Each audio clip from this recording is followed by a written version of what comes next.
السلام علیکم ورحمۃ اللہ وبرکاتہ۔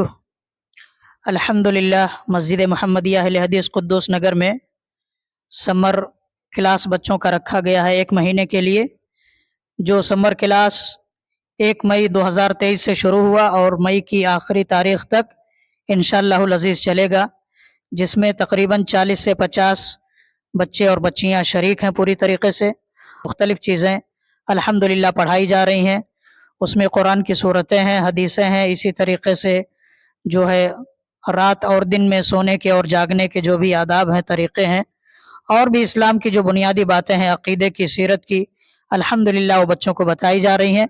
تو اسی تعلق سے الحمدللہ بچے آج ہمارے ساتھ ہیں اور ان سے ہم کچھ سوالات اور جوابات انشاءاللہ کرنے کی کوشش کریں گے۔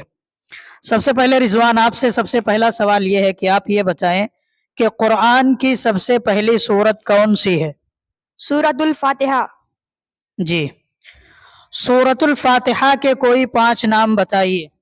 سورۃ الفاتحہ ام القرآن، القرآن العظیم، السبع المثانی، الشفاء۔ جی، اس سورت کے بارے میں یعنی سورت الفاتحہ کے بارے میں کوئی حدیث سنائیں۔ لا صلاۃ لمن لم یقرأ بفاتحۃ الکتاب۔ اس آدمی کی نماز نہیں جس نے سورت الفاتحہ نہیں پڑھی، ٹھیک ہے۔ اس کے بعد عبد الرحمن، آپ سورت الفاتحہ کا ترجمہ سنائیں۔ آیت نمبر 1، سب تعریف اللہ تعالیٰ کے لیے جو تمام جہانوں کا پالنے والا ہے۔ آیت نمبر 2، بڑا مہربان نہایت رحم کرنے والا ہے۔ آیت نمبر 3، بدلے کے دن کا مالک ہے۔ آیت نمبر 4، ہم صرف تیری ہی عبادت کرتے ہیں اور تجھی سے مدد چاہتے ہیں۔ آیت نمبر 5، ہمیں سیدھی راہ دکھا۔ آیت نمبر 6، ان لوگوں کا راستہ جن پر تو نے انعام دیا۔ آیت نمبر 7، ان لوگوں کا نہیں جن پر تو نے غضب کیا اور نہ گمراہوں کا۔ جن پر غضب کیا گیا اور نہ گمراہوں کا، اس طریقے سے لاسٹ آیا تھا، ٹھیک ہے۔ عبد السمیع، آپ سورہ اخلاص کی فضیلت کے بارے میں حدیث سنائیے۔ نبی صلی اللہ علیہ وسلم نے فرمایا سورۃ الاخلاص سورہ سے قرآن کا برابر ہے۔ حدیث نمبر 2، نبی صلی اللہ علیہ وسلم نے فرمایا تمہاری اس سورت کے ساتھ محبت تمہیں جنت میں داخل کر دے گی۔ ٹھیک ہے۔ اویس، آپ نماز کے بارے میں کوئی حدیث سنائیں۔ من سمع النداء فلم یأتہ فلا صلاۃ لہ الا من عذر۔ ترجمہ، جس نے مسجد کی اذان سنی اور نماز پڑھنے کے لیے مسجد نہیں آئے تو اس آدمی کی نماز نہیں مگر صرف عذر کے۔ اچھا، پہلی صف کی فضیلت کے بارے میں کوئی حدیث سنائیں آپ۔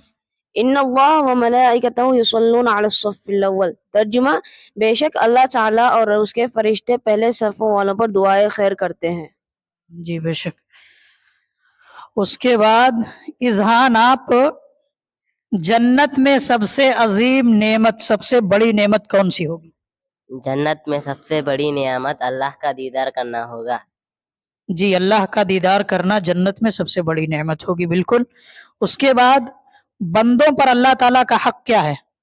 بندوں پر اللہ تعالیٰ کا حق یہ ہے کہ وہ صرف اسی کی عبادت کرے اور اس کے ساتھ کسی کو شریک نہ کرے۔ ہاں، اس کے بعد اسحاق، آپ تزکیہ نفس پر نبی صلی اللہ علیہ وسلم کی کوئی دعا سنائیے۔ اللہم آت نفسی تقواہا وزکیہا انت خیر من زکاہا انت ولیہا و مولاہا۔ اے اللہ، میرے نفس کو تقوی عطا کر اور اسے پاکیزہ کر، تو ہی سب سے بہتر پاکیزہ کرنے والا ہے، تو ہی اس کا ولی ہے اور مولا ہے۔ تکبر کی مذمت میں کوئی حدیث سنائیے۔ قال رسول اللہ صلی اللہ علیہ وسلم لا يدخل الجنت من كان في قلبه مثقال ذرة من کبر۔ ترجمہ، رسول اللہ صلی اللہ علیہ وسلم نے فرمایا جس کے دل میں ذرہ برابر بھی تکبر پایا جائے گا وہ جنت میں نہیں داخل ہوگا۔ جی اچھا، اس کے بعد رحیل، اسلام کا کلمہ کیا ہے، آپ اس کے بارے میں بتائیں۔ لا الہ الا اللہ محمد رسول اللہ۔ آپ یہ بتائیں ایمان کسے کہتے ہیں؟ زبان سے اقرار کرنا، دل سے یقین کرنا اور اعضاء سے عمل کرنے کو ایمان کہتے ہیں۔ عبداللہ، آپ ہاتھ اور زبان کے بارے میں کوئی حدیث سنائیے۔ المسلم من سلم المسلمون من لسانی من لسانی ویدہ. ترجمہ: رسول صلی اللہ علیہ وسلم نے فرمایا مسلمان وہ ہے جس کے ہاتھ اور زبان سے دوسرا مسلمان محفوظ رہیں. جی، مسلمان وہ ہے جس کے ہاتھ اور زبان سے دوسرے مسلمان محفوظ رہیں. تو یہ بچوں نے کچھ مختلف چیزیں آپ کے سامنے رکھی ہیں، اور بھی بچے ہیں انشاءاللہ